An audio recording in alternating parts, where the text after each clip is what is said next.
드디어 찾아왔습니다. 우리 홍상수 감독의 첫 번째 데뷔작 돼지가 우물에 빠진 날. 사실 홍상수 감독의 작품을 좀 기다리고 있었어요. 네. 다루기를. 왜냐면 우리나라에서 홍상수 영화라고 하면 그 특유의 좀 꺼드럭댐이 있죠. 꺼드럭댐이 있잖아요. 약간 뭐 평양냉면 같은. 아, 그쵸. 뭔가 좀 그리고 그 술자리 조금 뭐랄까요? 좀 남자 주인공이 찌질해 보인다거나 하는 그 대표적인 우리의 그 스테레오 타입이 있지 않습니까? 네. 그래서 뭐 그런 걸 기대하고 좀 영화를 봤는데 그런 부분이 돋보이는 부분도 있었지만 뭔가 데뷔작은 좀 다르다는 느낌을 받았습니다. 저는 홍상수 감독 작품의 그 작품들을 극장전이나 뭐 해변의 여인 이런 걸로 시작을 했기 때문에 첫 번째 작품은 뒤에랑 결이 좀 많이 다르더라고요. 그리고 이해가 안 되는 부분도 좀 많았고요. 그래서 첫 번째 작품이 어떤 부분이 좀 좋게 평가를 받는지 심지어 이것도 이동진 평론가님이 4.5점을 줬어요. 그렇죠. 좀 당황스러웠습니다. 저는 저도 4.5. 저는 4점을 줬기 때문에 이번에 다시 봤는데 큰 의미가 뭐 그렇긴 한데 이제 그 이 영화의 그 뛰어난 부분이 어느 부분에 있는 건지 표면적으로는 저는 좀 안 와닿는다는 인상을 받았기 때문에 뭐 이 영화 어떤 영화인지 한번 좀 다뤄보면 좋을 것 같아요. 다뤄보죠 한번. 사실 미리 말씀드렸자면 이게 좀 변명이나 그런 게 아니라 굉장히 해설이 어려운 종류의 영화예요. 그럴 것 같다는 생각이 들더라고요. 왜냐하면 이 영화 내에서 크게 해설을 할 게 없어요.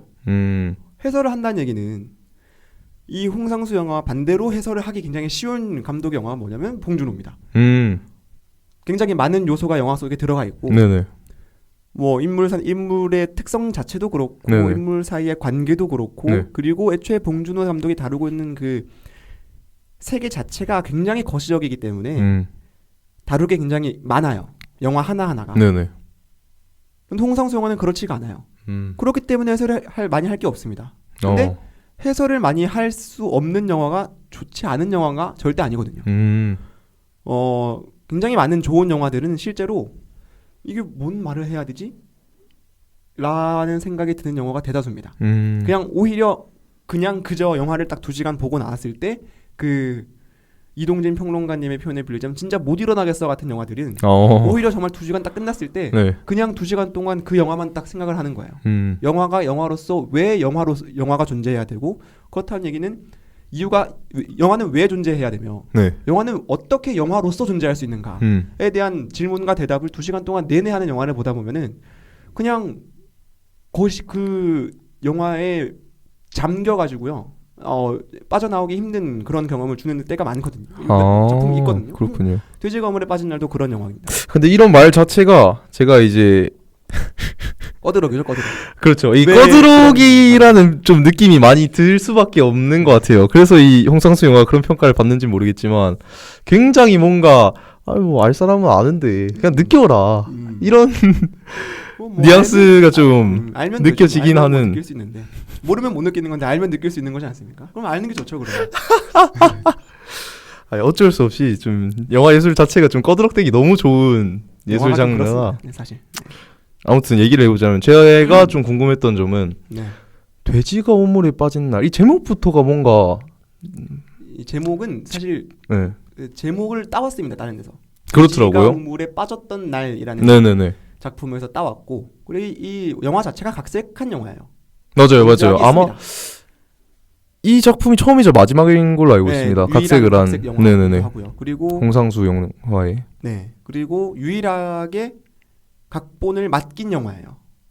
유일한 건 아닌데 이제 각본을 이 영화는 4명의 인물이 등장하지 않습니까? 네네. 4명 각각의 인물을 4명의 각본가한테 맡긴 거예요. 아 그래요? 네. 이건 몰랐네요. 그래서 이제 영화 크레딧을 보면 각본가에 홍상수 자기 이름과 자기 이름이 포함된 5명의 이름이 나옵니다. 이제 효섭, 동우, 민재, 보경 각각의 인물들을 각각의 다른 각본가들한테 맡겨가지고 받아서 영화를 만든. 그리고 각색도 사실 이름 정도만 따왔지 나머지는 완전 소설과 다른 그런 부분이기 때문에 사실 그냥 오리지널 아이디어만 좀 따왔지 사실은 홍상수 그 자체의 영화다. 그렇군요. 제가 그 히스토리를 알지는 못하지만 홍상수가 그 네 명의 각본가한테 각본을 맡길 때도 네. 뭐 자신의 어떤 디렉션이 있지 않았겠습니까? 각본가들에게. 뭐 그런 게 보면은 사실상 이것도 첫 작품이기 때문에 그렇지 그런 아이디어를 어디서 얻어왔지 사실상 홍상수 그 자체의 영화다. 그렇군요. 근데 다르다고 느끼신 게 이제 유일한 사부작 영화고요. 사부작이라는 게. 그러니까 네 개로 끊기잖아요. 네네. 에피소드가. 보통은 두 개로 끊기잖아요. 끊겨요. 두 개로 끊기면서 그 두 개 끊기는 그 사이에 무언가를 설명하는 맞아요. 이 영화는 이제 네 개로 끊겨져 있다. 맞아요. 이런 게 좀 다른 차이점이지. 사실 홍상수 영화의 어떤 영화 언어, 어법 또는 그 홍상수 그 특유의 영화 미학적인 부분은 돼지가물에 빠진다 해서도 충분히 드러나기 때문에 아마 오늘 이 시간 이후로부터 홍상수 영화를 다르게 바라보실 수 있을 겁니다. 그랬으면 좋겠네요. 저도 좀 꺼드럭 대봐야겠습니다. 오늘 이 시간 이후로. 좋습니다. 그러면 인물을 차례로 한번 얘기를 해볼까요? 사실 이것도 큰 의미가 없습니다. 왜냐하면 네. 그렇게 중요한 영화가 아니에요. 그러니까 인물이 중요하려면 네. 인물의 어떤 그 변화가 있고 네. 인물의 변화를 통해서 무언가를 얻어내고 그리고 인물이 긍정적으로 변화를 하든 부정적으로 변화를 하든 한 플롯 또는 한 시퀀스 내에서 어떤 변화가 일어나고 최종적으로는 더 이상 마무리돼가지고 바꿀 수 없는 단계에 이르러야 되는데 네. 그렇지가 않아요. 사실 이 영화는 하나하나 부분 인물 뭐 스토리 플롯 연출 의미가 없습니다. 나 정말 그래요? 네. 그래서 근데 정말 놀라운 건 이 의미가 없다는 것이 홍상수의 의도예요. 이게 굉장히 재밌는 부분입니다. 네. 우리가 일반적인 영화를 생각을 해봤을 때 인물이 하고 인물이 대화를 하고 그런 게 있잖아요. 그러면서 막 쇼트를 딱 잘라가지고 네네. 분배를 하고 근데 사실 그 쇼트를 분배하는 것도 다 어떤 거냐면은 감독의 의도란 말이죠. 네, 그렇죠. 거기서 논리의 흐름이 전개가 되고요. 그 쇼트 편집이 어떻게 찍히는가. 예를 들면은 뭐 속도라도 볼 수 있는 거죠. 쇼트 속도를 빠르게 함으로써 또는 천천히 함으로써 네네. 그 리듬을 가지고 한 씬에서 어떤 의미를 부여한다든지 네. 관객에게 의미를 심어준다든지 그리고 카메라를 어떻게 찍는가. 예를 들면 뭐 한 인물은 약간 부감으로 찍어서 그 인물을 약간 위축되게 만들어내고 한 인물은 그와 대비되는 같은 대화를 하고 있는 상대방은 안각으로 잡으면서 그 인물을 조금 더 이제 치켜세우고 좀 더 위협적인 인물로 표현하게 하거나 아니면은 애초에 처음부터 그렇게 찍거나 아니면은 아이즈 레벨 샷으로 찍다가 사실 살짝 카메라를 바꾸는 연출도 이렇게 보여준단 말이죠. 그런 연출도 굉장히 많은데 영화 내에서 홍상수 영화의 가장 큰 특징이 뭡니까? 대화를 할 때 아무런 카메라에 미동이 없어요. 맞아요. 그냥 그대로 보여줘요. 거의 이 정도 셔츠라고 봐도 그렇죠. 이 정도 거의 이 수준의 정도요. 이 정도 높이에 네네네. 아무것도 하지 않고 맞아요. 이대로 몇 분을 흘러갑니다. 이 사실 홍상수 영화에서 가장 두드러지게 나타나는 특징이 바로 롱테이크인데 왜 롱테이크를 찍냐를 생각을 해볼 필요가 있어요. 그렇다면 홍상수가 어떻게 세계를 바라보고 있는가를 캐치를 할 수가 있거든요. 아까 말씀드린 것처럼 그런 어떤 쇼트의 분배나 속도, 카메라의 위치 그런 것들은 전부 다 어떻게 보면은 하나의 목표를 향해 달려갑니다. 영화를 바라보는 관객으로 하여금 어떠한 특정 인물에 대한 감정의 이입을 위해서 달려가요. 네. 왜냐하면 부감 안각을 예시로 제가 들었지만 안각으로 잡히는 사람은 그 순간에는 어쨌든 위협적인 인물로 보여야 돼요. 네. 그렇기 때문에 안각으로 잡는 것이고요. 부감으로 잡는 인물을 왜 부감으로 잡냐? 그걸 찍는 그 순간에는 그 사람이 위축되어 있다라는 것을 관객이 알아차려야 되거든요. 그렇기 때문에 부감과 안각으로 찍는 거예요. 근데 그렇다는 얘기는 결국에는 이 관객이 영화를 보면서 이 인물에 대해서 어떠한 감정을 이입을 하게 되고 감독이 의도한 대로 생각을 하게 되고 왜냐하면 그렇게 해야 이 극을 이해를 할 수가 있거든요. 네네. 그래야 이 영화를 딱 보고 엔딩 크레딧에 올라가는 걸 딱 봤을 때 이 인물이 이렇게 변했어. 그렇죠. 이 인물이 어떠한 이런 과정을 거치면서 그렇게 했어. 이런 게 굉장히 일반적인 영화. 99% 영화든 대부분의 영화가 그런. 근데 홍상수 영화는 그렇지 않죠. 네. 왜 그랬냐? 그거 자체를 배격해요. 홍상수는. 관객으로 하여금 이 인물에 이입을 하고 어떻게 바라본다 이거 자체를 배격을 한다는 느낌인가요? 홍상수는 세계를 바라볼 때 네. 어떠한 가치관의 이입 자체를 거부합니다. 정해진 틀을 안 둔다. 그렇죠. 좋은 정리예요. 네. 그런 것들을 아예 거부하기 때문에 대화 자체를 롱테이크로 잡는 거예요. 롱테이크로 잡아야 우리 관객들이 인물 두 명이 얘기를 하고 있어요. 예를 들면 이 돼지가 물에 빠진 날 예를 들면 복용과 효섭이 얘기를 하고 있습니다. 둘이서. 소파에 둘이 나란히 앉아서 얘기를 하고 있는데 네. 그걸 어떻게 찍냐면은 건너편 소파에 앉아 있는 카메라로 찍어요. 맞아요. 그럼 우리는 어떻게 관객은 생각을 하게 되냐면은 그 현장에 실제로 효섭과 보경 건너편의 소파에 앉아 있는 사람이 되는 거예요. 왜냐하면 우리가 나란히 앉아 있는 건너편의 사람들을 대화를 하는 걸 볼 때 양옆을 번갈아가면서 보진 않지 않습니까? 그렇죠, 그렇죠. 둘을 같이 한 번에 보죠. 예. 한 번에 보면서 우리는 어떻게 합니까? 이 사람이 옳아 또는 이 사람은 글렀어 라고 판단하지 않아요. 그 순간에는 그냥 그 순간에는 대화를 듣는다는 것이죠. 그렇죠, 그렇죠. 근데 그 이후에 영화가 다 끝나고 나서 그 뒤에 이 캐릭터를 볼 때 그 뒤에 우리가 그 대상자를 그 대화 대상자를 볼 때 그 뒤에는 관객의 몫이 되는 거예요. 그러니까 감독의 이 홍상수 자체가 이 네. 세계를 바라볼 때 어떤 의도를 가지고 바라보는 것을 철저히 배격하는 사람이기 때문에 이 영화를 찍는 데 있어서 그것 자체를 굉장히 배격하는 거예요. 근데 놀라운 거는 촬영뿐만 아니라 이 대부분의 홍상수 영화의 요소가 그런 식으로 흘러가고 있다는 것이 중요합니다. 대표적으로 홍상수 영화에서 가장 두드러지는 특징이 롱테이크도 있겠지만은 대화죠, 대화. 네, 맞아요. 정말 많은 얘기가 오고 있는데 맞아요. 단 하나도 이 영화의 극적인 전개에서 쓸모가 없는 영화 대사들이에요. 대화 자체를 봤을 그 때. 대사 자체가 주는 맛은 있어요. 네. 예를 들면은 제가 지금 생각나는 거는 효섭이 이제 보경과 만나가지고 모텔 단칸방에서 얘기를 하죠. 보경의 집은 아니지만 네네. 거기서 효섭이 뭐라 합니까? 너 그 남자랑 섹스를 하고 있어? 아, 하는 건 맞아요. 아니고 요거 자체가 굉장히 대화의 맛이 있는 거고요. 네네. 이 한 문장 자체로 효섭이 보경을 어떻게 생각하고 있는지 그리고 효섭이 보경과 그 보경의 남편의 관계를 어떻게 생각하고 있는지 네네. 그대로 보여주는 대사란 말이죠. 그런 거는 맛이 있는 거예요. 근데 그런 대사 하나하나 자체가 결국 극으로 갔을 때 2시간 다 보고 나서 아무런 의미가 없어요. 놀랍게도 그 대부분의 모든 대사가 그냥 그저 효섭이 해야 될 수 있는 말인 거고 효섭이 할 수 있는 말 중에서 가장 맛있고 재밌는 말을 하는 것뿐이지 그 자체가 주제가 담겨 있고 그 주제가 어떤 영화를 자체를 관통해가지고 관객에게 어떤 들어오는 것이고 그런 것이 없다는 얘기예요. 이것이 가장 잘 드러나는 게 철학적인 대화를 나눌 때입니다. 뭐 장자 마르크스에 대한 철학적 얘기를 맞아요, 하고요. 맞아요. 그리고 그렇죠, 그렇죠. 그 소동이 있은 후에 그 네네. 편집집에서 소동이 있은 이후에 네.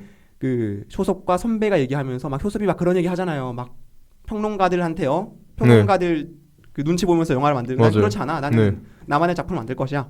막 이러면서 하고 막 그다음에 뭐 효섭과 민재가 효섭의 불륜을 복격하고 나서 네네네. 딱 맞으면서 정율점 앞에서 그때 막 뭐 합니까? 뭐 이러면서 너 순수에 대해서 막 얘기를 하잖아요. 맞아요, 그러고 맞아요. 나서 그걸 바라보는 민수가 민재를 데리고 와서 뭐 순수에 대한 얘기를 또 하고 맞아요. 이거 자체가 대화의 주제 자체가 큰 의미가 있는 것은 아니에요. 단 아무것도 홍상수는 장자와 마르크스에 대한 깊은 생각을 절대 안 했을 겁니다. 장담합니다. 왜냐하면 이 영화에서 철학가들의 어떤 주제가 전혀 드러나지 않고요. 네네. 전혀 순수를 다루고 있지 않고요. 네네. 전혀 예술가의 어떤 고민이나 흔적이 드러나지가 않아요. 네. 그런 게 중요했다라면 그런 장면을 하나라도 넣었을 건데 전혀 넣지 않는다는 얘기죠. 그러면 거기서 뭐가 중요하냐라는 거예요. 그러니까요. 홍상수 영화에서는 대화의 주제가 중요한 게 아니라 그 네. 대화를 누가 누구에게 하는가가 중요합니다. 제일 이제 두드러지는 장면이 아까 말씀드린 그 순수 네네. 장면인데 효섭이 민재한테 순수에 대한 얘기를 하고 나서 그것을 바라보는 민수가 민재를 따라갑니다. 그리고 골목길에서 다시 한 번 더 순수에 순수가- 대한 얘기를 하는 거예요. 그렇죠. 순수를 얘기를 하는 사람이 영화 내에서는 민재가 굉장히 순수한 마음으로 효섭을 사랑하고 있었는데 네네. 효섭은 오히려 그것이 순수가 아니라고 하고 근데 민재는 와가지고 효섭이 간 이후에 다시 그 순수를 받아 와가지고 순수에 대한 얘기를 해요. 네. 그리고 나서 그 뒤에 그 둘이 배드신도 나오고 하면서 네네. 그 사랑해달라고 말하잖아요 민재가 민수한테. 그러니까 굉장히 순수한 그 순수라는 것을 가지고 대화의 구조가 캐릭터 자체에서 연결이 되는 거예요. 그러니까 순수 자체가 중요한 게 아니라 순수를 누가 말했냐가 중요한 거죠. 근데 홍상수 영화의 대사들은 다 그런 식으로 연결이 됩니다. 놀랍게도 대사뿐만 아니라 어떤 오브제나 뭐 어떤 소품 같은 것들도 그 자체에 어떤 큰 의미가 있는 것이 아니라 그 소품을 누가 사용을 했고 누가 가지고 그런 것들이 중요해지는 거예요. 그렇군요. 장면들도 그런 게 있나요? 왜냐하면 제가 봤을 때는 이게 왜 여기서 이 장면이 나오지 하고 이해가 안 됐던 몇몇 장면들이 있거든요. 뭐 대표적으로 어떤 것들이 있었냐면 중간에 이제 그 이름이 뭐죠? 그 불륜녀의 남편 동우가 후배인지 뭐 친구인지 모르겠습니다. 아파트에 놀러 와가지고 잠깐 시간을 보내고 나온 후에 네. 그 부부 둘이서 이제 관계를 맺어요. 그죠. 정사신이 나오는데 저는 그 장면에서 왜 여기 굳이 종사신이 들어갔어야 하나라는 의문점이 들더라고요. 그런 것들이 사실은 뭐 재밌는 장면이 되는데 네, 동우는 어떻게 보면은 지금 복용과 잠자리를 하지 않고 있는 그렇죠. 애가 있는데 그 애가 있었는데 모종의 이유로 애가 지금 없는 상황. 네네네. 그런 상황에서 동우가 일 때문에 전주를 내려왔습니다. 네. 근데 그 집안에서 담배를 이렇게 피면서 그 전에 뭘 합니까? 애를 자고 있는 애를 보는 시점샷이 보이고 네네. 그리고 나서 동우가 친구랑 얘기를 하다가 갑자기 그 와이프를 보여주면서 옛날에는 좋았는데 옛날에는 뭐 일주일에 한 번씩 만났는데 서울 살 때는 뭐 아쉽다. 그렇죠, 그렇죠. 그리고 나서 동우의 넥타이가 뒤로 넘어가죠. 그리고 나서 그 햇빛을 맞죠. 동우 친구 와이프가. 그리고 나서 배드신이 시작이 되는데 이거 자체가 동우의 욕망이에요. 그러니까 이 영화는 인물의 욕망을 시선으로 잡습니다. 효섭의 시선. 효섭이 맨 처음에 등장할 때 효섭이 옆 이웃집 귤을 보죠. 맞아요. 네, 그것을 보고요. 동우는 그 시점샷들이 굉장히 많이 등장하는데 이걸 뭐 하나하나 다 말씀드리면 어쨌든 시점샷도 아니에요. 시선이에요. 시선. 인물의 시선.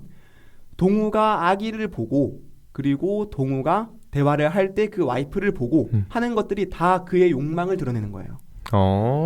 그리고 넥타이가 이렇게 흐트러져 있다. 흐트러진 넥타이 자체가 굉장히 어떻게 보면 섹슈얼적인 의미를 그렇죠. 좀 있죠 그런 게. 네, 그런 거기 때문에 그 뒤에 그 전에 뭐 동우 친구 와이프가 뭐 일주일에 한 번씩은 만났는데 이것도 사실 그 일주일에 한 번 만났는데 그 이후에 배드신이 나왔다는 얘기는 그 일주일에 한 번을 만났을 때 동우와 그 친구 와이프의 관계가 뭔가 있었나?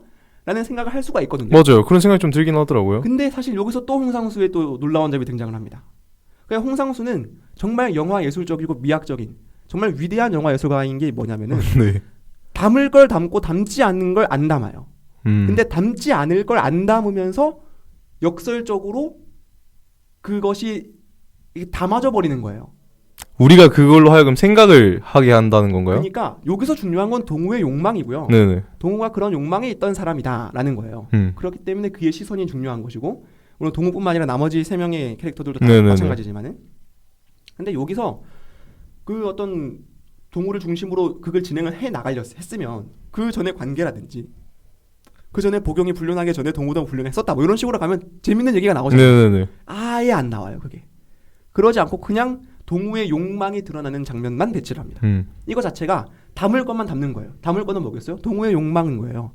담지 않은 건 뭐겠어요? 그 욕망에 대한 설명을 담지 않는 거예요. 근데 설명을 담을 필요가 없는 거예요. 홍상수 입장에서는. 아까 말씀드린 것처럼 홍상수에서는 주제가 중요한 것이 아니라 이 사람 자체가 누가 누구에게 대화를 건네고 누가 누구와 관계를 맺고 그 관계를 맺은 그 인물 간의 관계에서 관계 그 자체가 중요한 것이지 관계 속에서 어떠한 정서나 그런 것들은 중요하지 않다라고 보는 거거든요. 홍상수의 적어도 초기 영화는 달라지죠. 그런 의미에서 담아야 될 것을 담고 카메라에 담지 않아야 될 것을 담지 않음으로써 역설적으로 오히려 진짜 담아야 될 것만 담았다. 그러면 라는 것이 되는 겁니다. 그 정사 씨는 이제 홍상수가 담아야 할 것, 그러니까 동우의 욕망을 보여주기 위해 담아야 할 것이라서 거기 들어갔던 거군요. 맞아. 좋습니다. 그럼 또 다른 장면이 왜 들어갔나 싶었던 게 있었는데, 여러 개 있었거든요. 이제 영화 매표소에서 일을 하잖아요. 그래서 한 관객이 와서 표를 사고 영화를 보고 나오는데 나오다가 뭐 시비를 걸리는데 툭 치고 가요. 옆에 사람이. 네, 그 장면이. 그 장면이 왜 들어갔는지 모르겠더라고요. 그 장면 전에 그 민수가 이제 민재를 꼬시기 위해서 사장님 이렇게 막 부르고 맞아요. 그리고 나서 그 장면 이후에 그 민재가 아닌 민재랑 같이 일하는 다른 여자가 민수를 만나요. 근데 그 시비가 붙는 장면 있잖아요. 그 시비가 붙는 것도 사실 시비 자체에 뭐 큰 의미가 있는 것은 절대 아니고 이제 홍상수 영화에서 그런 게 의미가 있다는 것이 아닌 건 이제 대충 느낌이 오시지 않습니까? 근데 그거 그냥 시비가 걸렸다라는 것이 뭐 어떠한 그런 거죠. 그것이 뭐 극적인 의미도 없을 뿐더러 그냥 홍상수가 그런 어떤 옛날의 극장을 생각을 해봤을 때 그런 시비가 걸리는 장면들을 많이 봐왔나 봐요. 그냥 들어간 건가요? 그래서 그냥 들어간 걸 수도 있어요. 그냥 들어간 사실 건가요? 영화적으로 봤을 때. 그렇군요. 네. 뭔가 의미가 없는 장면들도 있긴 한가 보네요. 그냥 좀 이렇게. 그렇죠. 왜냐하면 이 홍상수 영화에서 의미가 자체가 큰 의미가 없어요. 의미가 그러니까 없다는 대사도 것이 의미가 없듯이 의미가 없는 것이 홍상수 영화에서는 의미가 되는 겁니다. 그것이 홍상수의 세계가 아닌 거고. 의미가 없음을 보여주려고 하는 거니까. 네. 모든 것들이 다 그렇게 됩니다. 모든 게 정해져 있지 않다. 이걸 보여주려고 하는 거니까 그렇죠, 그런 그렇죠. 장면이나 그런 대사들이 나오는 네. 그런 느낌으로 받아들이면 되는 거군요. 그렇죠. 술자리가 많이 나오는 것도 다 그 이유입니다. 술자리에서 하는 대화가 의미 있는 대화는 아니잖아요. 그렇죠. 그러니까 술자리에서 맞는 얘기가 나오는 거예요. 그리고 홍상수는 인간의 욕망을 다루는 감독이기 때문에 우리가 생각해보면 술자리에서 욕망이 제일 많이 나오고요. 네네. 남녀 둘이 있을 때 욕망이 제일 많이 나옵니다. 그래서 그 두 장면이 많이 나오는 거고 홍상수 영화에서 중요한 거예요. 좋습니다. 그리고 뭐 이제 장면 말고 OST적인 부분에서도 좀 궁금증이 들더라고요. OST가 들어가는 장면이 있고 안 들어가는 장면이 있어요. 근데 네. 대부분 거의 똑같은 OST 같은 약간 스산한 소리가 들리잖아요. 그게 들어가는 장면들에는 어떤 의미가 있느냐 그런 것도 좀 궁금해지더라고요. 제가 이렇게 봤을 때 네. 총 15개의 OST가 나옵니다. 네네네. 총 5개 나오는데 뭐 하나하나 좀 살펴볼게요. 첫 번째 효섭과 민재가 카페에서 만날 때 그 나와요. 네네. 담배를 피면서 효섭이. 그 전에 아마 귤 따먹을 때도 나오는 걸로 알고 있습니다. 그거는 그 뒤입니다. 아. 귤 따먹을 때 안 나오고요. 네, 그 네. 뒤에 어. 과일 먹을 때 나오는데 효섭과 민재가 카페에서 만날 때가 뭐 대표적으로 말씀을 해보겠습니다. 알겠습니다. OST가 또 어떤 의미를 가지는지. 담배불을 못 붙여요. 맞아요. 민재랑 효섭이 처음 카페에서 만났을 때 담배불을 못 붙이고 계속 가스가 없나 봐요. 네네. 라이터에. 그러다가 이제 원고를 민재가 보고 봐도 되냐. 그러니까 뭐 효섭이 봐라. 나 아직 뭐 완성도는 아니니까. 그리고 나서 그 둘을 잡고 있는데 포커스는 민재를 잡고 있어요. 그러니까 완전 아웃 포커싱 된 거죠. 효섭은. 네. 근데 그때 효섭이 어디를 바라보는지가 중요합니다. 아까 말씀드렸지만은 홍상수 영화에서 인물의 시선이 중요해요. 네네. 원고를 바라보고 있는 원고를 보고 있는 민재를 바라보는 것이 아니라 자기는 지금 담배를 펴야 되는데 담배불을 못 맞아요. 붙인 이 상황이 답답한 거예요. 그렇죠. 그래가지고 담배불을 찾아가지고 다른 건물 내부를 봐요. 음. 여기서도 아까 그 동호의 욕망에서 말씀드린 것처럼 홍상수의 어떤 그 영화 미학적인 것과 영화 언어적인 그 부분이 등장을 하는데 담배불을 붙일 때 우리가 효섭이라는 인물을 캐릭터를 생각을 영화를 다 해보고 그 장면을 복기를 해본다 생각을 해봅시다. 네. 효섭은 굉장히 자기 딴에는 순수한 사랑을 하는 것처럼 보이지만 네. 저는 그렇지 않죠. 그렇죠. 그러면 효섭이 담배불을 붙이기 위해서 둘러봐요. 라이터 있는 사람 찾아봐요. 근데 그 여타의 영화였으면은 그 효섭이 어떠한 인물인가를 드러내기 위해서 예를 들면은 뭐 미녀에게 불을 비린다든지 뭐 그런 식으로 할 건데 그게 안 보여요. 그리고 나서 그 뒤에 갑자기 담배를 피우고 있는 효섭의 장면이 나옵니다. 맞아요. 그럼 누군가한테 담배불을 빌렸다는 얘긴데 성냥을 빌리든 라이터를 빌리든 그것이 카페 점원한테 빌린 건지 옆에 테이블에 있는 미녀한테 빌린 건지 안 나와요. 전혀 안 나와요. 네. 그게 중요한 게 아니라 그냥 지금 효섭이 자신이 쓴 원고를 바라보고 있는 그리고 심지어 민재는 원고 교정까지 해주는 맞아요, 거죠. 맞아요. 어떻게 보면 굉장히 도움이 되는 사람인데 그걸 보지 않고 다른 쪽을 보는 거예요. 그 시선이 중요한 거죠. 담배불 붙이는 것을 통해 가지고 그 시선이 효섭의 시선이 어디를 향하고 있는가. 그렇기 때문에 첫 OST가 그 장면에서 나오는 겁니다. 그리고 이제 개미를 이렇게 가지고 놀 때 그때 나오잖아요. 네. 그러니까 어떻게 보면은 그 개미를 굳이 해석해 보자면은 그 벌레가 효섭을 나타내는 벌레다. 뭐 어디로 갈지 갈팡질팡하고 있고 뭐 어디 갇혀 있고 욕망은 있으나 그것을 제대로 분출해내지 못하는 효섭의 심리를 나타내는 굳이 해석을 해보자면 저는 지금 든 생각이 뭔가 그 민재를 갖고 논다 개미를 가지고 노는 그렇죠. 것처럼 그렇게도 생각할 수 있죠. 왜냐하면 자기가 이렇게 개미를 갖고 노니까. 그렇죠. 근데 저는 별 의미가 없다고 생각해요. 그거 자체도 OST가 왜 나왔냐면은 네. 효섭의 시선이 중요하기 때문에 OST가 나온 거죠. 놀라운 거는 OST가 왜 나왔나를 그것도 굳이 생각을 해보자면 그렇다는 거예요. 그 OST가 들어간 거 자체도 뭐 그 장면들도 큰 의미가 있는 건 아니다. 의미가 없는 것처럼 보이지만은 그게 의미는 그것을 그렇게 보여준다는 게 의미인 거예요. 그러니까 여태 영화는 완전 다른 문법으로 보여준다는 것이죠. 그것이 놀라운 점이라는 거죠. 그리고 효섭의 시선이 중요하다. 네. 네. 그리고 그 생략되어 있는 그 부분이 중요한 것이지 다른 것에서 그렇게 이게 어떤 내적인 의미를 가지고 있고 뭐 상징은 어떤 상징이 들어 있고 그런 걸 찾는 것은 어떻게 보면 홍상수 영화에서 좀 어리석은 짓이 될 수도 있어요. 근데 그래도 그 장면에 이제 하필이면 그 장면에 OST를 넣은 이유가 있을 거 아니에요. 저는 그렇고 여기서도 이유를 따져보자면 저는 그렇다고 봐요. 효섭의 시선을 다른 쪽으로 처리하고 있고 네네. 그 담뱃불을 붙이는 그 장면이 나오잖아요. 그렇게 만드는 것 자체가 이 영화의 처음입니다. 그러니까 이 영화에서 처음 네. 그렇게 시도를 해요. 네. 그 전까지는 그 전에 장면들이 뭐냐면은 효섭이 이제 집을 나오고 이웃집 과일을 따먹고 간 다음에 도서 출판을 찾아가서 도서 출판에서 약간 좀 무시리 아닌 무시를 당하죠. 그리고 나서 민지한테 전화를 해서 만나는 거예요. 그렇죠. 그러면 그 전까지는 어떤 시선에 대한 중요성이나 담아야 될 것을 담고 담지 않아야 될 것을 담지 않아야 될 것을 담지 않는 것이 나오지 않는단 말이에요. 한 씬 안에서 좀 어떻게 보면 굉장히 좀 복잡하고 어려운 얘기라고 생각이 드는데 지금 문득 생각이 드는 게 그러니까 영화 내에서 담지 않아야 되는 것은 당연히 플롯 외적인 이야기입니다. 그건 담지 않아야 되는 건데 홍상수 영화에서는 플롯 내적인 이야기가 될 수도 있는 것을 안 담는다는 것이 중요한 거예요. 그것이 여타 영화랑 다른 것이죠.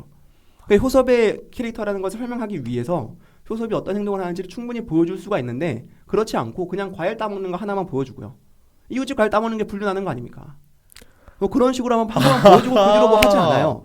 그 하는 것을 어떻게 하냐면은 효섭이 어디를 바라보고 있는가. 심지어 그것도 아웃포커싱한 상태로 보잖아요. 그리고 나서 담지 않아야 될 것을 담지 않은 것으로 보여주는 거예요. 그러니까 이 영화에서 굉장히 중요한 상징적인 장면이 되는 것이죠. 굳이 OST가 왜 그때 처음 들어갔냐를 생각을 해보면 그런 이유가 있을 것이다 라고 생각을 하는 거군요. 네. 그 뒤에 뭐 두 번째로 나오는 게 과일을 씻는 복용. 과일을 누구한테 주겠습니까? 이 많은 과일을 왜 샀겠습니까? 동무 주려고 샀을 건데 우연하게 효섭을 만나가지고 효섭이랑 그 먹는 거예요. 아 그런 거예요? 네, 그런 거죠. 그러면 과일을 그렇게 물론 자기 혼자 다 먹을 수 있겠지만 뭐 그런 건 아닌 것 같고 여자가 남편이랑 같이 먹으려고 샀지 않겠습니까? 근데 우연하게 서점에서 보고 같이 먹는 거죠. 그러니까 자신은 원래 이거를 동무한테 주려고 했었으나 자신이 진짜 사랑하는 남자한테 이렇게 주는 것이다 라는 거죠. 과일 자체가 중요한 게 아니라 과일을 원래 누구한테 주려고 했었던 것인가. 근데 놀라운 것도 이것도 온전히 저의 생각이에요. 왜냐하면 그게 드러나지가 않아요. 아니 그니까요. 그 의미를 모르겠더라고요. 왜 이 부분에 그게 의미가 없는 게 의미다. 의미를 굳이 찾으려 하지 말고 의미를 찾을 거면은 상징적 의미에 매몰되면 안 돼요. 홍상수 영화는 상징적 의미에 매몰되지 않고 아까 말씀드린 것처럼 인물 사이의 관계에서 이 소품이나 피사체, 오브제가 어떻게 활용되는지 이 대사가 인물들 간의 관계를 어떻게 설명하는지를 파악하는 것이지 그 과일 자체가 어떤 의미를 가지고 있는가, 이 대사의 주제 자체가 어떤 의미를 가지고 있는가를 따져보는 것은 답 안 나올 겁니다. 그래봤자. 그럼 우리가 홍상수 영화를 감상하면서 그 감상해야 할 포인트라는 게 그 의미 없으면 그냥 즐기면서 봐야 되는 건가요? 그 분위기 자체를? 그러니까 이 사람은 계속 의미 없다, 덧없다, 정해진 게 아무것도 없다를 보여주는데 영화 속에서 그럼 우리는 이제 그 영화를 보면서 그 정해진 게 없음을 어떤 식으로 비춰주는지 그런 포인트를 잡고 보면 좀 감상 포인트가 될까요? 영화는 뭐 하나의 거대한 세계라는 말도 있듯이 결국 같은 방식으로 영화를 계속 찍는데 그 사이에 조금의 차이와 영화 내에서의 반복이 드러납니다. 맞아요. 반복과 변주가 대표적인 홍상수 영화의 특징인 것 같아요. 그거 보면 됩니다. 그거 보면 됩니다. 그거 안 보려면 다른 쪽에서 홍상수 영화를 좀 느끼고 싶으면 영화에 대한 그게 좀 필요해요. 영화를 보는 눈이라고 하죠. 그러니까 제가 예전에 말씀했던 그 함수. 아니 그게 그 부분이 이제 너무 꺼드럭대는 것 같다 이거지. 왜 그 부분이 필요하냐면은 어쩔 수가 없어요. 왜 홍상수가 위대한 예술가냐? 첫 번째, 대한민국에서 없던 영화를 만들었고요. 대한민국에선 돼지가 물에 빠진 날이라는 영화가 대한민국 영화사 전체에 없었어요. 그러니까 왜 없었던 영화라는 이런 영화는 없어요. 그러니까 이런 영화처럼 뭔가 뭐 의미 없음을 계속 보여주는 그런 영화가 없었다. 어법 자체가 이런 어법이 없어요. 아까 말씀드린 것처럼 그 예를 들면 그렇게 볼 수도 있을 것 같아요. 어떤 장면을 또 예시를 들까요? 마지막 동우가 아이스크림 먹는 장면? 아이스크림이 중요한 게 아니에요. 동우가 아이스크림 먹으면서 어디를 보는가가 중요한 거예요. 창밖을 보죠. 창밖을 보는데 그 창밖을 보는 것에 있어서 과연 지나가는 커플을 보는 것인지 부러워가지고 아니면은 애가 딸린 가족을 보는 것인지 그걸 모른다는 것이죠. 그런 것을 보는 것이 중요한 것이지 아이스크림이 뭔데 이게 왜 나오는데가 중요한 게 아니에요. 케이크를 사잖아요. 민재가 선물하기 위해서. 그리고 보경의 꿈에서 다 같이 케이크를 먹어요. 맞아요. 케이크가 중요한 게 아니에요. 보경의 꿈에서는 나도 저 케이크를 좀 줄 걸 그랬나? 이런 게 들어가 있으니까 보경의 꿈에서 케이크가 그게 나온 거죠. 그리고 보경의 꿈에서 왜 그런 민재랑 효섭이 같이 나왔겠습니까? 어쨌든 민재랑 효섭은 지금 둘이 만나고 있는 관계이기 때문에 자신이 사랑하고 있는 남자가 지금 만나고 있는 여자가 이렇게 자신의 장례식에 오는 그런 꿈을 꿀 수가 있는 것이죠. 그렇기 때문에 근데 이게 사실 뭐 꺼드럭댄다고 느껴질 수도 있겠습니다. 근데 어쩔 수가 없어요. 이거는 다른 걸로 봐도 어쨌든 계속 이제 이어나가자면은 네네네. 홍상수 영화는 그러니까 이때까지 없던 영화법을 사용한 사람이다. 네네. 그거는 다른 영화를 보시면 알 거예요. 다른 영화랑 홍상수 영화를 비교해 아예 달라요. 이런 영화가 교집합이 없어요. 그냥. 네. 왜 교집합이 없냐? 기존에 있던 영화의 시나리오적인 문법이라든지 촬영적 문법이라든지 연출적인 문법을 아예 안 써요. 아예. 그렇기 때문에 이 홍상수의 세계는 자기 신이 직접 자신의 힘으로 만들어낸 세계가 되는 것이고 네네. 그렇기 때문에 한국 영화사에서 아예 없던 그런 표현을 썼다 해요. 옛날에는 30년 전에 하늘에서 이 영화가 뚝 떨어졌다 라고 표현을 한다 하더라고요. 실제로 그런 영화예요. 왜? 진짜 없던 영화니까. 다른 것을 어떤 예를 들면 장르 영화를 생각해보면 장르를 좀 가져와가지고 봉준호처럼 장르를 변형해서 나타낸다든지 네네. 뭐 그런 식으로 어떤 장르의 원형이 있는 거잖아요. 근데 그게 아니라 그냥 떨어진 거예요. 홍상수의 돼지가물에 빠진 날에. 홍상수가 왜 유럽에서 인기가 많은지도 해석을 해보면 그렇습니다. 한국보다 유럽에서 인기가 더 많거든요. 네네네. 왜냐하면 한국 관객들은 그것이 익숙하지가 않아요.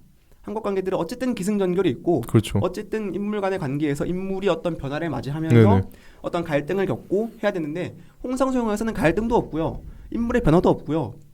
스토리 자체에서 뭐 어떤 기승전결이라는 것 자체가 결국엔 인물의 변화를 드러낼 수밖에 없는 구조인데 네. 영웅의 13단계 모험인가 11단계 기억도 안 나는데 네네. 그 모험 단계도 어쨌든 인물의 변화를 종점으로 네네네. 가는 시나리오 구조란 말이에요. 플롯 구조란 말이에요.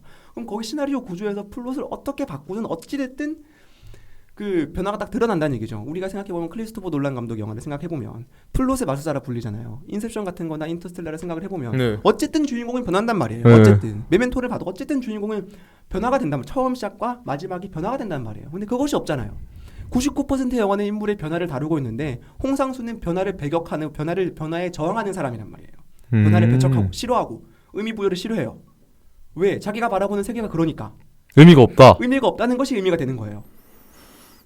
역설적으로 의미가 없기 때문에 그것이 홍상수 영화에서 의미를 새롭게 가진다라는 그 무슨 느낌인지 알 것 같습니다. 그거는 네. 다른 홍상수 영화 작품을 봐도 그게 좀 돋보이는 것 같긴 해요. 확실히. 그러니까 유럽에서 홍상수를 좋아하는 거예요. 미국에서 유럽은 조금 그게 익숙한가 유럽은 보네요. 네오리얼리즘이 나온 곳이고요. 누벨바그가 나온 곳이에요. 아 거기에도 비슷하게 의미 없음에 대해서 좀 그냥 완전히 네오리얼리즘과 누벨바그 뭐 나중에 이제 이 영화 사주에 대한 얘기를 나눌 시간이 있으면 네네네. 좋겠지만은 네오리얼리즘과 누벨바그는 정말 영화사에서 상징적인 사조거든요. 네. 유럽에서 나온. 아무튼 그쪽도 이제 조금 그러니까 좋아하는 거죠. 그 덧없으면 이런 걸 다루고 있는 그게 좀 익숙한 관객들인가 보네요. 덧없음을 다룬다고도 보기도 좀 애매합니다, 사실은. 넘어갑시다. 이거 다음에 이야 이거 정말 어렵네요. 그래서 안 꺼드럭댈 수가 없네. 근데 홍상수 영화는 이렇게 제가 누누이 말씀드리지만 의미를 가지고 상징적 의미, 뭐 어떤 리즘, 뭐 어떤 주의 그런 게 없어요. 홍상수에게 있어서 리즘은 리얼리즘이고요. 네. 그것은 영화 내적인 의미가 아니라 영화 외적인 의미로 다가오는 것이 더 큽니다. 어떤 의미죠 그게? 그러니까 뭐 리얼리즘 그 네. 뒤에 나오는 게 뭐 모더니즘, 네. 오키 영화를 바탕 시작으로 이제 홍상수 영화가 모더니즘으로 바뀌었다라는 시각도 있거든요. 네네. 모더니즘은 리얼리즘에 반대되는 개념이에요. 어떤 느낌이죠 그럼? 약간 좀 환상적이고, 네네. 약간 조금 사실 같지 않고 그런 것들이 모더니즘. 모던한 예술을 생각하시면 됩니다. 현대 예술. 리얼리즘은 그거랑 반대니까 완전 사실적으로 담아내야 되죠. 데뷔작부터 사실적으로 담아내기도 하고. 근데 그게 영화 안에서 그렇다기보다 영화 바깥에서 그렇다는 건 외적인 의미라는 것은 그 장르적인 게 그냥 그렇게 보인다는 건가요? 네, 그러니까 그 안에 어떤 제가 늘 자꾸 말씀드리지만 그 안에도 굉장히 많은 철학적인 뭔가 그 요소가 던져지고 뭐 예술적인 무언가가 던져지고 하잖아요. 근데 적어도 돼지가 우물에 빠진 날에서는 전혀 그런 것을 볼 필요가 없다. 오로지 영화 예술만으로서 뛰어난 걸 봐라. 실제로 돼지가 우물에 빠진 날 2시간을 다 보다 보면은 딱 그겁니다. 정말 이 홍상수가 이 세계를 바라보고 있다는 것을 오로지 영화로만 자신이 질문해놓고 자신이 대답을 해요. 그렇기 때문에 이 홍상수의 한국 영화사에서의 등장이 정말 어떤 위대한 큰 발자취의 시작이라고 보이는 거죠. 영화 예술에 있어서. 다른 장르를 가져온 것도 아니고 다른 외적인 다른 미학 그런 거 가져온 것도 아니고 오로지 영화 예술, 영화 미학 쪽으로만 간 거고 놀랍게도 아쉽지만 영화 미학을 한 장면 한 장면 다 말씀드리기에는 그건 영화를 보면서 해야 됩니다. 영화를 보면서 왜 이렇게 찍었는가. 다음에 그거를 이제 꼭 그거를 한번 해야 그래 좀 직성이 좀 풀리고 그거를 좀 해야 이 좀 뭐랄까 물론 의미를 네. 찾는 게 의미가 없다고 하지만 이렇게 해야 이 영화 문법이라던가 이런 거에 대해서 왜 홍상수가 위대한지 조금 더 깨달을 수 있을 것 같고요. 지금 궁금증이 또 드는 거는 네. 살짝 다른 얘기지만 다른 홍상수 영화를 봤을 때는 이렇게 피가 직접적으로 드러나는 장면이 없었거든요. 근데 유난히 등장하는 거의 유일한 작품 예. 돼지 거물에 빠진. 죽음에 대한 이야기는 좀 있었는데 네. 살인을 하고 직접적으로 이거는 뭔가 뭐랄까 홍상수가 다루어왔던 리얼리즘 느낌이 아니에요.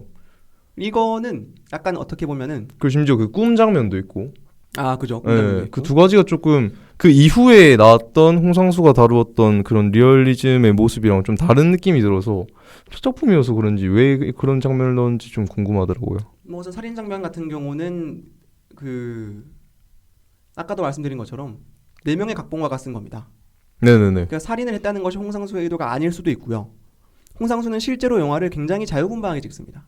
세 번째 그렇더라고요. 장편 영화 오수정까지만 해서 각본을 완벽하게 다 쓰고 찍은 영화고 그 뒤에 영화는 다 찍으면서 수정을 해요. 그리고 놀랍게도 어떤 영화는 아무것도 사용하지 않고 촬영장 가서 그때부터 네네. 준비를 해놓고 시작을 하는 그런 스타일의 감독이기 때문에 사실 그 어떤 살인 장면이라든지 이런 것들이 홍상수의 의도가 담겨 있다기보다는 그 민재 에피소드를 작성한 각본가의 의도가 담겨 있다라고 보는 것이 좀 더 타당하겠습니다.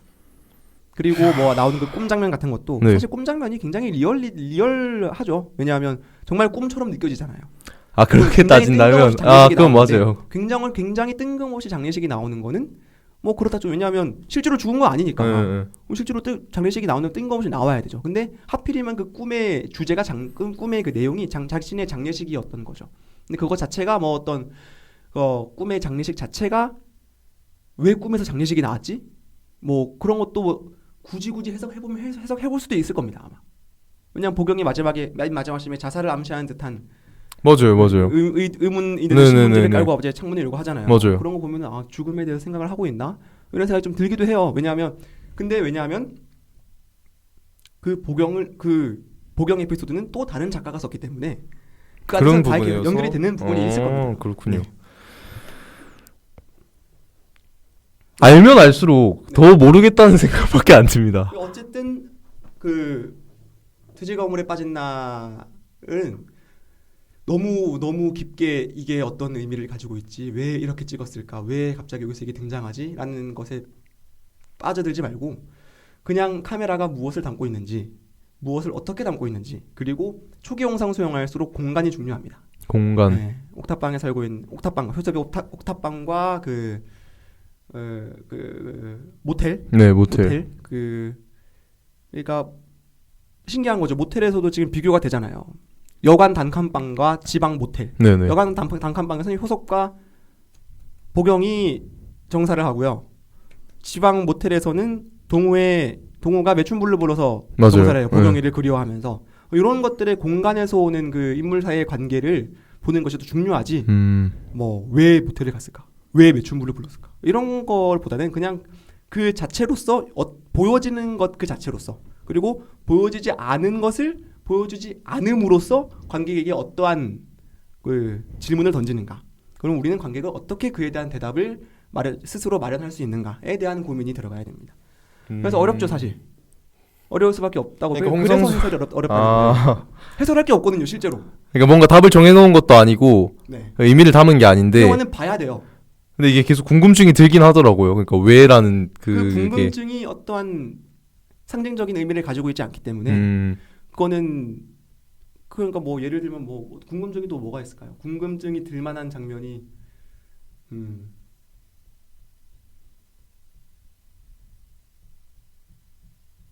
뭐 그런 것도 있잖아요. 효섭이 담배를 피고 있는데 그 한식집에서 갑자기 불 가지고 있는 점원이 와가지고 뭐 이문열씨 아닙니까? 난쟁이가 쏘아올린. 맞아요. 난쟁이가 쏘아올린 공도 아니고 별이에요. 유명한 작가분들 막 이렇게 말하고 있는 막 그런 거 그게 뭔 의미가 있겠습니까? 그게 아무런 의미가 없어요. 근데 거기서 의미를 찾아내는 것보다는 그런 어떤 그 순간에 왜 그걸 찍었을까에 대한 생각을 하는 게 좀 더 좋은 거죠. 왜 그런 생각을 찍었을까? 그 동우는 삼류 소설가이면서 성공하고 싶은 소설로 돈을 벌어오고 싶은 그런 사람인데 아무도 모르잖아요. 네. 근데 모두가 다 아는 소설가 이름을 대지 않습니까? 네네. 그것도 자신이 그리고 약간 동호는 문인으로서 약간 좀 열등하게 보는 그게 네네네. 좀 있단 말이죠. 네. 그 효섭의 에피소드를 보다 보면 네네. 그런 것에서 오는 그 담배를 피면서 이렇게 약간 그렇게 말하는 점원을 보면서 너는 불이나 옮기는 주제 약간 그런 것들이 묘한 냉소나 그러니까 냉소라는 것이 효섭이 그를 바라보는 그 네네네. 참 집까지 게 뭔데 약간 이런 냉소가 드러난다. 그 정도로만 가면 되지. 그래서 왜 이 문들이 나왔을까? 왜 갑자기 말을 걸었을까? 알겠습니다. 그것에 대한 생각은 안 하는 게 안 하면 안 할수록 도움이 돼요. 알겠습니다. 그래서 항상 이 돼지가 우물에 빠진 날이 해설하기 어렵고 네. 그래서 오히려 어떻게 보면은 아는 사람만 더 즐기는. 아니 그게 뭐냐고 그게가 뭘 알아야 이걸 즐길 수 있느냐. 그냥 다른 영화와의 차이점을 생각해 보면 될 것 같기도 해요. 다른 영화와 뭐가 다른지. 아까 말씀드린 그게 아까 말씀하신. 네네네. 대화 주제에 대한 아무런 영향가 없는 대화 주제라든지 술자리라든지 그리고 그 인물의 시선을 어떻게 처리한다든지 그런 것들. 그런 것들이 되게 중요한 것이죠. 다른 홍상수 영화를 보면서는 그런 걸 좀 신경 써가지고 보도록 해봐야 할 것 같네요. 보시면 될 것 같습니다. 그러니까 뭐 예를 들어 어떤 오브제가 나왔다. 오브제가 왜 나왔지? 제가 예전부터 누누이 말씀드리지만은 오브제 자체에 가지고 있는 의미보다는 그 오브제가 영화에서 어떻게 사용되는가가 중요하거든요. 영화 내에서 사용되는 그 소품이나 물품들은. 네. 홍상수는 영화를 잘 알고 있고 워낙 탁월한 영화 예술가이기 때문에 그런 점들을 잘 활용을 하는 것이죠. 홍상수에게 있어서 뭐 어떠한 예를 들면 뭐 등대가 있고 랜턴이 있어. 네. 등대 자체가 어떤 의미가 가지고 있는 게 아니라 등대를 바라보고 있던 사람과 랜턴을 바라보고 있는 사람 사이의 관계가 중요한 것이고 그리고 또 뭐 다른 걸 해보자면 뭐 술자리에서 얘기를 하고 있다. 술자리에서 얘기를 하고 있는데 그 술자리에서조차도 지금 롱테이크로 잡고 있잖아요. 네네. 계속 몇 분 동안 가고 있잖아요. 거기서 보여주는 그 캐릭터가 누가 누구를 보는지 예를 들어 여기서 주인공은 누구한테 말을 걸고 누구랑 대화를 하고 싶어 하는지 그런 것들을 또 아무런 편집 없이 아무런 그런 것 없이 그저 그냥 그 옆자리에 앉아있는 카메라로 보여줌으로써 제일 중요한 건 아까 말씀드린 것처럼 거기서 어떠한 그 인물의 감정에 대한 이입을 철저히 배제하고 그저 그냥 바라보는 카메라가 되는 거죠. 이거 원래 그런 이론이 있거든요. 카메라는 어떤 감정을 가지면 안 된다. 네네네. 그런 어떤 그 영화 이론적인 부분, 영화 미학적인 부분들을 자신의 영화에 잘 살리면서 또 한편으로는 자신의 어법으로 영화 언어를 통해 가지고 영화를 만들어낸다라고 볼 수가 있는 것이죠. 그럼 홍상수 영화는 약간 좀 영화 문법을 알고 그리고 그런 시각에서 바라보면 좀 더 이 영화가 대단하고 재밌게 느껴지는 부분이 있는. 그 이동진 파이아카의 홍상수 시네마틱 유니버스 보시면 됩니다. 제가 그걸 봤는데도 그걸 보는 게 제일 이해가 안 돼가지고. 그러니까 그냥 제가 못 느끼는 건지 모르겠지만 그래서 이게 왜 그렇게 대단한 영화인지가 그러니까 물론 뭐 각자 느끼는 게 다르겠지만 그러니까 왜 그렇게 뭐 유럽인들이 열광을 하고 왜 그렇게 홍상수가 왜 독보적인지 알겠어요. 그런 영화 없었으니까. 사실 비슷한 영화를 계속 만들어 오는데 그것마저들도 다 좋은 평가를 받으니까 의문이 들더라고요. 홍상수 영화를 제대로 알면 홍상수를 잘 알아야 되고 뭐 근데 사실 그냥 카메라에 좀 안 나왔나? 뭐 어쨌든 그냥 그렇게 생각하시면 됩니다. 우선 너무 어렵게 생각하지 마시고 그걸 영화 예술에서 가장 중요한 게 뭐예요? 두 가지. 영화 예술에서 가장 중요한 두 가지. 촬영과 편집이거든요. 그렇죠. 촬영과 편집. 촬영과 편집이 어떻게 되고 있는가를 잘 유심히 보시면 될 것 같습니다. 거기서 다 나옵니다. 알겠습니다. 제가 말씀드린 롱테이크는 편집이 들어가 있지 않고 촬영으로만 진행이 되는 거잖아요. 왜 편집을 하지 않는가? 그렇다면 편집의 의미는 무엇인가? 편집으로서 영화 예술적인 어떠한 그런 어떤 영화 미학적인 충격을 안겨줄 수 있는가 관객에게? 그렇다면 편집은 왜 만들어졌고 도대체 무엇을 의도하기 위해서 만들어졌는가? 그러면 왜 홍상수는 편집을 사용하지 않는가? 왜 롱테이크로 찍는가? 롱테이크라는 것은 또 어떤 것인가? 롱테이크가 아니고 다른 이렇게 짧은 테이크, 숏테이크로 간다는 것은 또 어떤 의미를 가지며 그와 대비되는 롱테이크는 어떠한 의미를 가지는가에 대한 그런 어떤 지속적인 사고가 필요한 거예요. 근데 그것을 알려면은 뭐 일단 뭔지를 알아야겠죠. 왜 편집이 나왔고 언제 나왔고 편집이 그거를 지금 말씀을 드릴 수 없으니까. 이거는 제가 그럼 한번 좀 혼자 공부를 해보고 홍상수를 그게 이해하기 위해 그렇죠. 공부를 해보고 그게 시네필 되는 과정이에요. 그 다음 홍상수 작품을 한번 우리가 다루게 된다면 다음에는 강원도의 힘이니까. 강원도의 힘을 다루면서 한번 또 다시 얘기를 해보면 좋을 것 그리고 같네요. 홍상수에서 이제 중요한 건 아까 말씀드린 것처럼 인물 간의 관계를 적어도 초기 영화에서는 그런 어떤 구조화된 형식으로 맺어가고 있다. 그러니까 2만 원을 빌려주는 민재와 2만 원을 빌려주는 효섭과 돈을 맞아요. 빌려주는 네, 보경과 네. 이런 것들은 그 구조화된 상황, 인물의 감정 때문에 연결되어 있는 게 아니라 네네네. 구조로 연결되어 있다. 그리고 그 인물들이 어떤 공간에서 무엇을 하고 어떤 공간에 있는지, 공간에서의 차이라든지 뭐 그런 것. 공간 자체의 차이라기보다는 그냥 그 공간에서 오는 그런 것인 거죠. 동우는 전 지방으로 내려가잖아요. 네. 서울에 있지 않고.